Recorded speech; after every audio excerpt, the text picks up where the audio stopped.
চলো কেলে দিয়ে একটা সুন্দর শামুক বানাই। কি শামুক? এ বাবা, আমার খুব ভয় লাগছে তো। আরে বাবা, ভয়ের কিছু নাই তো, এই শামুকটা হবে অনেক কিউট। দেখো আমি কিভাবে বানাই। আচ্ছা, চলো শুরু করো। প্রথমে একটু ক্লে নিয়ে ওটাকে একটা সমতল পৃষ্ঠ দ্বারা প্রেস করে লম্বালম্বিভাবে একটা শেপ দিয়ে দিতে হবে। আমি এখানে একটা আয়না ব্যবহার করছি, তোমরা চাইলে অন্য কিছু ব্যবহার করতে পারো। এরপরে ওটাকে গোল গোল করে মুড়ে নিতে হবে এবং মাথার দিকে আমি যেভাবে ভিডিওতে ভাঁজ করেছি তোমরা দেখলেই বুঝতে পারবে কিভাবে করেছি। ওভাবে ভাঁজ করে নেবে এবং মাথার দিকে কেটে দুইটা পাতার মতো করে নেবে। মাথার দিকে একটু মুখের মতো করে শেপ দিয়ে নেব। আর কতক্ষণ লাগবে? আমার যে আর কাজ শিখছি না। এই তো হয়ে এসেছে, আর একটু অপেক্ষা করো।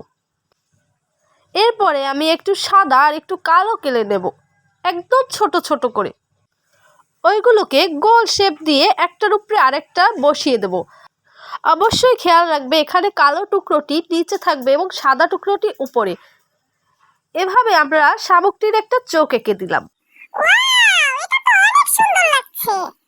তোমাকে তো আগেই বলেছিলাম এটা হবে একটা অনেক সুন্দর এবং কিউট শামুক। দেখতে থাকো শেষ পর্যন্ত। এরপরে আমি একটু লাল কেলে নিয়ে ওটাকে গোল করে এটার একটা বল্টু করে লেজ দিয়ে দেব।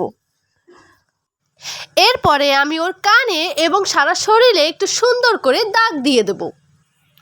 দেখো তো কেমন হয়েছে আমার এই শামুকটি, কিউট না? তোমরাই বলো তো বানানোটা কেমন হয়েছে।